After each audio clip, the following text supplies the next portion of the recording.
नमस्कार दोस्तों। आज हम बात करेंगे भारत की डिजिटल फाइनेंस दुनिया में आए एक ऐतिहासिक फैसले की। मद्रास हाईकोर्ट ने क्रिप्टो करेंसी को भारतीय कानून के तहत संपत्ति यानी प्रॉपर्टी का दर्जा दे दिया है। यह फैसला सिर्फ एक कानूनी निर्णय नहीं, बल्कि भारत में डिजिटल एसेट्स की वैधता को लेकर एक बड़ा मोड़ साबित हो सकता है। तो आइए जानते हैं पूरा मामला क्या है और इसका असर आप और हमारे जैसे निवेशकों पर कैसे पड़ेगा। क्या कहा मद्रास हाईकोर्ट ने? मद्रास उच्च न्यायालय ने अपने फैसले में कहा है कि क्रिप्टो करेंसी एक इनटेंजिबल एसेट है, यानी ये हाथ से छुई नहीं जा सकती, लेकिन इस पर मालिकाना हक हो सकता है और इसे ट्रस्ट में रखा जा सकता है। कोर्ट ने साफ किया कि भले ही क्रिप्टो करेंसी लीगल टेंडर नहीं है, लेकिन इसमें प्रॉपर्टी की सभी जरूरी खूबियां मौजूद हैं।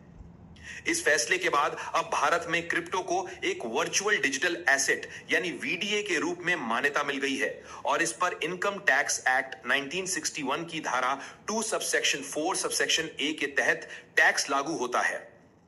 यह मामला कैसे शुरू हुआ? दरअसल यह केस वजीरेक्स एक्सचेंज प्लेटफॉर्म से जुड़ा है। जनवरी 2024 में एक निवेशक ने 1,98,516 रुपए का निवेश कर 3,532.30 XRP कॉइन खरीदे थे। यह पोर्टफोलियो उसके मोबाइल नंबर और ईमेल से रजिस्टर्ड था। बाद में साइबर हमले के कारण वजीरेक्स ने कई यूजर्स के अकाउंट फ्रीज कर दिए, जिसमें इस निवेशक के XRP कॉइन भी शामिल थे। निवेशक का कहना था कि उसके क्रिप्टो एसेट्स चोरी किए इथीरियम टोकन से पूरी तरह अलग हैं और वजीरेक्स ने इन्हें कस्टोडियन यानी ट्रस्टी के रूप में ट्रस्ट में रखा हुआ था। इसी आधार पर उसने कोर्ट से मांग की कि कंपनी उसके पोर्टफोलियो को दोबारा रीएलोकेट या बांटने से रोके और इसके लिए उसने आर्बिट्रेशन एंड कंसिलिएशन एक्ट 1996 की धारा 9 के तहत अंतरिम आदेश मांगा। कोर्ट का तर्क। जस्टिस एन आनंद वेंकटेश ने अपने फैसले में कहा, क्रिप्टो करेंसी भले ही करेंसी नहीं है, लेकिन इसे संपत्ति के रूप में देखा जा सकता है। इसे स्टोर, ट्रेड और बेचा जा सकता है, इसलिए इसका मालिकाना हक कानूनी रूप से सुरक्षित होना चाहिए। कोर्ट ने यह भी स्पष्ट किया कि क्रिप्टो करेंसी किसी स्पेकुलेटिव ट्रांजैक्शन यानी सट्टेबाजी वाला सौदा नहीं है, क्योंकि जब कोई व्यक्ति क्रिप्टो में निवेश करता है तो वो एक वास्तविक डिजिटल एसेट खरीदता है, जिसे वो रख सकता है, बेच सकता है या किसी और को ट्रांसफर कर सकता है। कंपनियों की प्रतिक्रिया। जन्मे लैब्स और इसके निदेशकों, जिनमें निश्चल शेट्टी भी शामिल हैं, ने इस याचिका का विरोध किया।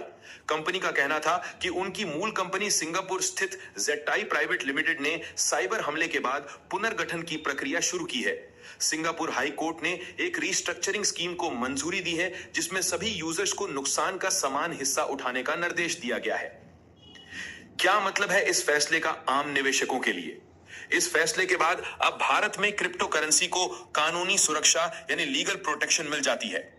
इसका मतलब अगर आपका क्रिप्टो वॉलेट या एक्सचेंज अकाउंट किसी विवाद या साइबर हमले में फंस जाता है, तो आप अपनी होल्डिंग्स पर कानूनी हक जता सकते हैं। इसके साथ ही टैक्स के मामले में भी स्थिति और स्पष्ट हो गई है, क्योंकि अब क्रिप्टो को वर्चुअल डिजिटल एसेट यानी वीडीए के तौर पर इनकम टैक्स एक्ट में दर्ज किया गया है। आगे क्या? यह फैसला आने वाले समय में भारत के क्रिप्टो रेगुलेशन के लिए एक मजबूत नींव साबित हो सकता है। जहां एक और सरकार अभी भी क्रिप्टो को वैध मुद्रा नहीं मानती, वहीं दूसरी ओर न्यायपालिका ने इसे संपत्ति के रूप में स्वीकार कर निवेशकों को एक नया कानूनी सहारा दिया है। दोस्तों, यह फैसला भारतीय क्रिप्टो मार्केट के लिए गेम चेंजर साबित हो सकता है। आपका क्या मानना है? क्या भारत में क्रिप्टो निवेश को और ज्यादा सुरक्षित माना जा सकता है? अपने विचार हमें कमेंट में जरूर बताएं।